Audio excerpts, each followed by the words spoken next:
Hi friends, welcome to தமிழச்சி சமையலறை. எல்லோரும் எப்படி இருக்கீங்க? இன்றைக்கி என்ன பார்க்க போகிறோன்னா, மிக்சியில் இட்லிக்கு மாவு அரைச்சி அது எவ்வளோ சாஃப்டாக மல்லிகைப்பூ மாதிரி இட்லி வருது அப்படிங்கிறது தான் இந்த வீடியோவில் இருக்க போகுது. நிறைய சின்ன சின்ன டிப்ஸ் எல்லாம் இதில் நான் கொடுத்துருக்கேன். வீடியோவை ஸ்கிப் பண்ணாமல் ஃபுல்லாக கடைசி வரைக்கும் பாருங்கள். அப்போ தான் நான் உங்களுக்கு நான் சொன்ன டிப்ஸ் ஒவ்வொன்றும் புரியும்.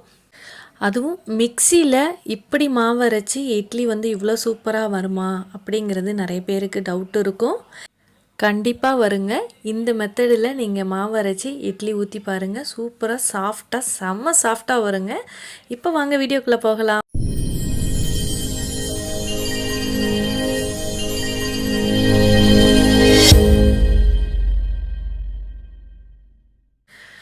ஃபஸ்ட்டு நான் இட்லி அரிசி எடுத்துக்கிறேன். இட்லி அரிசி நான் இந்த சின்ன டம்ளர் அளவு தான் நான் எடுத்திருக்கேன். இது டீ குடிக்கிற டம்ளர் தான், சின்ன சைஸு. அதில் ஒரு 3 டம்ளர் நான் இட்லி அரிசி நான் எடுத்துக்கிறேன். அதுக்கப்புறம் சாப்பாட்டு அரிசி, இது நம்ம சாப்பாட்டுக்கு வடிப்போம் இல்லையா, அந்த ரைஸ் தான் இது. அதில் நான் ஒரு 2 டம்ளர் நான் எடுத்துக்கிறேன். சாப்பாட்டு அரிசிக்கு பதில் நீங்கள் ரேசன் அரிசி இருந்தால் கூட நீங்கள் இதில் சேர்த்துக்கலாம். இது பார்த்திங்கன்னா பச்சரிசி நான் 1 டம்ளர் நான் இதில் சேர்த்துக்கிறேன். அவ்வளோதாங்க. 3 டம்ளர் இட்லி அரிசி, 2 டம்ளர் சாப்பாட்டு அரிசி, 1 டம்ளர் பச்சரிசி நான் சேர்த்துருக்கேன். இப்போது உளுந்து நான் 1.25 டம்ளர் நான் உளுந்து சேர்த்துக்கிறேன். ஏன்னா மிக்சியில் அரைக்கிறதுனால நான் இப்போ 6 டம்ளர் அரிசிக்கு 1.25 டம்ளர் நான் உளுந்து சேர்த்துருக்கேன். இதால் 1 கரண்டி அளவு நான் வெந்தயம் சேர்த்துருக்கேன். 1/4 டம்ளர் ஜவ்வரிசி சேர்த்துருக்கேன். இது கூட இன்னொன்று சீக்ரெட்டான இன்க்ரீடியன்ட்ஸ் ஒன்று இருக்குங்க. அது சேர்த்து நீங்கள் இட்லிக்கு அரைச்சி பாருங்கள். அவ்வளோ சாஃப்டாக இட்லி வரும், நல்ல ஒயிட்டாகவும் இருக்கும். ஜவ்வரிசி சேர்க்குறதுமே இட்லி ஒயிட்டாக தான் இருக்கும். இது என்ன தெரியுமா? கேஸ்ட்ரோ ஆயில் தாங்க, அதாவது விளக்கெண்ணெய் தாங்க. கொட்டை முத்து இருந்துச்சுன்னா அது போட்டு அரைங்க. அப்படி இல்லாட்டி விளக்கெண்ணெய் ஊற்றி அரைங்க. இட்லி அவ்வளோ சாஃப்டாக வருங்க. இங்கே பாருங்கள், நான் சின்ன ஸ்பூன் தான் நான் காமிக்கிறேன். இதால் 2 ஸ்பூன் தான் நான் ஊற்றி அரைக்க போகிறேன். அது இப்போ இல்லை, நம்ம அரைக்கிறப்ப ஊற்றிப்போம். இப்போ நம்ம இது எல்லாத்தையும் நல்லா வாஷ் பண்ணிவிட்டு ஊற வச்சிடலாம். இவ்வளோ தான் இது ஊற வைக்கிறதுக்கு தேவையானது. இது அரைக்கும்போது நம்ம இதை ஊற்றி அரைச்சிப்போம் விளக்கெண்ணெயை. இப்போ நல்லா அரிசியை நல்லா ஒரு 5-6 தடவையாவது நல்லா பிசைஞ்சு நல்லா கழுவுங்க. அதில் உள்ள அழுக்கெல்லாம் போயிடும். அப்போ தான் இட்லி நமக்கு நல்லா ஒயிட்டாக இருக்கும். இப்போ நான் அரிசி களைஞ்ச தண்ணியை கூட நான் வேஸ்ட் பண்ணல, நான் அதை எடுத்து வச்சுக்கிறேன்.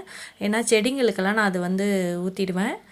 இப்போ பார்த்தீங்கன்னா உளுந்து நீங்கள் இந்த மாதிரி ஒயிட்டாக உள்ள உளுந்தாக பார்த்து எடுத்துக்கோங்க. பழைய உளுந்து கொஞ்சம் கலர் மங்கின மாதிரி உள்ள உளுந்து வாங்காதீங்க. இந்த மாதிரி நல்லா ஒயிட்டாக உள்ள உளுந்தாக பார்த்து எடுங்க. அப்போ தான் இட்லியும் நமக்கு ஒயிட்டாக கிடைக்கும். இல்லைன்னா மஞ்சள் கலராக அப்படி ஒரு மாதிரி இருக்கும். இப்போ எல்லாத்தையும் நல்லா வாஷ் பண்ணிவிட்டு உளுந்தையும் நல்லா 2 தடவை வாஷ் பண்ணிவிட்டு நான் ஊற வச்சுக்கிறேன். ஜவ்வரிசியும் நல்லா ஊற வச்சுட்டு தனித்தனியாக ஏன் வெந்தயத்தை தனியாக ஊற வைக்கிறேன்னா, ஃபஸ்ட்டு மிக்சியில் அரைக்கிறப்ப ஃபஸ்ட்டு வெந்தயத்தை போட்டு தான் நம்ம அரைக்க போகிறோம். இப்போ எல்லாம் ஒரு 6 மணி நேரம் ஊற வச்சுட்டு 6 மணி நேரத்துக்கு அப்புறம் நான் ஃபஸ்ட்டு வெந்தயத்தை நான் அரைச்சிக்கிறேன். இது மாதிரி வெந்தயத்தை நீங்கள் அரைச்சிட்டு அதுக்கப்புறம் நீங்கள் உளுந்தை அதில் போட்டு அரைங்க. உளுந்தோடு சேர்த்து அரைக்காதீங்க. கிரைண்டரில் போடுறப்ப நம்ம சேர்த்து போட்டு அரைக்கலாம்.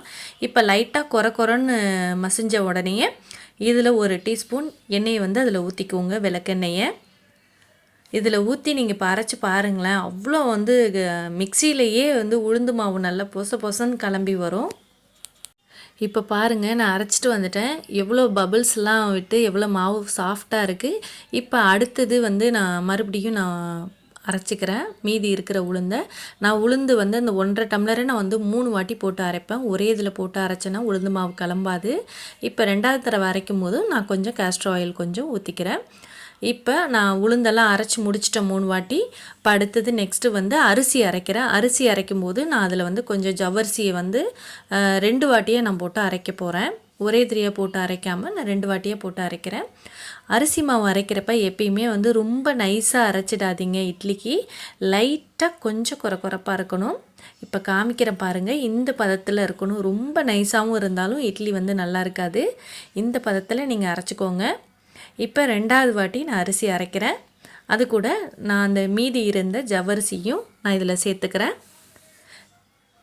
இப்போ 3வது வாட்டி நான் அரிசி அரைக்கும்போது 1 கப்பு சாதங்க. இது தாங்க முக்கியமானதே.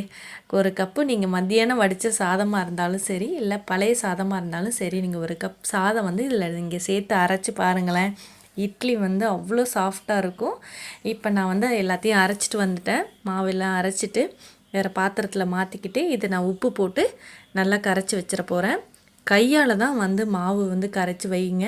அப்போ தான் வந்து மாவு நல்லா புளிச்சு வரும். கரண்டியெல்லாம் போட்டு நீங்கள் வந்து கலக்கி வைக்காதீங்க. இப்போ எனக்கு வந்து எவ்வளோ மாவு கிடச்சிருக்கு பாருங்கள். இதுக்கு தேவையான அளவு நான் உப்பு இதில் கல் உப்பு போட்டு கரைச்சி வச்சுக்கிறேன். சால்ட்டு போடாதீங்க, கல் உப்பு போட்டே கரைச்சி வைங்க. நல்லா கையால் வந்து அடி வரைக்கும் நல்லா மாவு வந்து உளுந்து மாவு வந்து மேலே இருக்கும்.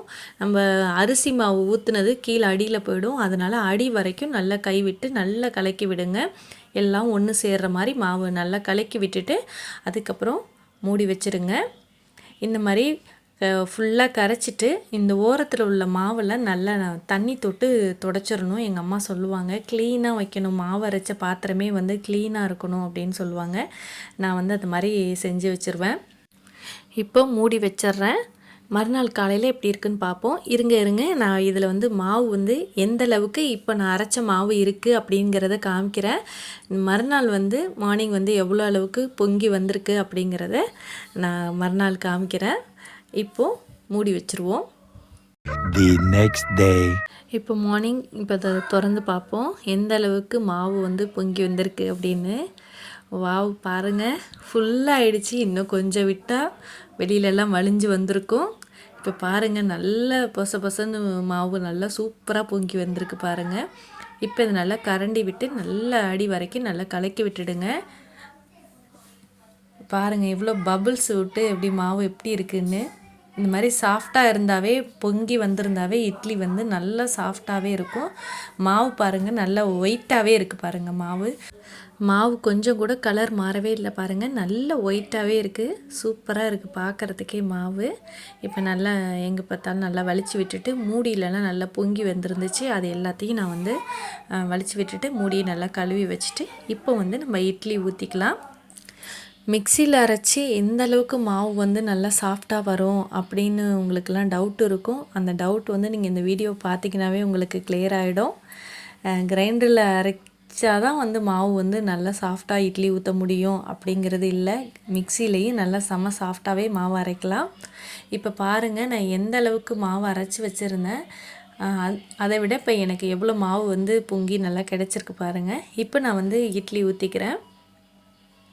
நல்லா இட்லி பாத்திரத்தில் ஆயில் அப்ளை பண்ணிவிட்டு நான் வந்து இட்லி ஊற்றிக்கிறேன்.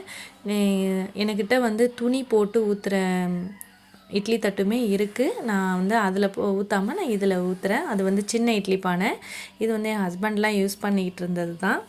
இப்போது நான் இதில் வந்து நான் ஒரு 3 தட்டு இட்லி நான் ஊற்றி வச்சுருக்கேன். ஊற்றி வச்சுட்டு ஒரு 10 நிமிஷத்தில் இட்லி ரெடி ஆகிடும். அதுக்குள்ளே நம்ம வந்து சட்னி வந்து இதுக்கான சூப்பரான ஒரு சட்னியும் நம்ம இதில் ரெடி பண்ணிடலாம். இப்போ நான் 3 தட்டு இட்லியும் நான் ஊற்றிட்டேன். இப்போ தண்ணி நல்லா கொதிச்சிட்ருக்கு. தண்ணி நல்லா எப்பயுமே கொதித்ததுக்கப்புறம் தான் நீங்கள் வந்து இட்லி தட்டை வந்து உள்ளார வைக்கணும். தண்ணி கொதிக்கிறதுக்கு முன்னாடி வைக்காதீங்க. இப்போ ஒரு சூப்பரான சட்னிக்கு ஒரு 2 காஞ்ச மிளகாவை நான் இது மாதிரி அடுப்பில் நான் வந்து சுட்டு சட்னி அரைக்க போகிறேன். நீங்கள் வந்து எண்ணெயில் போட்டு வதக்கி அரைக்கிறத விட இந்த மாதிரி நெருப்பில் சுட்டு அரைங்களேன், அவ்வளோ ருசியாக இருக்கும் அந்த சட்னி. ஒரு 3 பூண்டு பல் நான் இந்த மாதிரி கத்தியில் குத்தி நான் இது மாதிரி நெருப்பில் வாட்டிக்க போகிறேன். இதையும் நல்லா வாட்டினதுக்கப்புறம் கொஞ்சம் புளியையும் நீங்கள் இந்த மாதிரி வாட்டி எடுத்துக்கோங்க. எடுத்துக்கிட்டு இது கூட நான் ஒரு தக்காளி, ஒரு பாதி வெங்காயம் தான் நான் இதில் சேர்த்துருக்கேன். எனக்கு வந்து நான் கொஞ்சமாக அரைக்கிறதுனால எனக்கு இந்த குவான்டிட்டி போதும். உங்களுக்கு காரம் வேணும்னாலும் நீங்கள் வந்து எக்ஸ்ட்ரா வந்து மிளகாய் வந்து இது பண்ணிக்கோங்க. காஷ்மீர் சில்லி கூட நீங்கள் இதில் கலருக்கு நீங்கள் சேர்த்துக்கலாம்.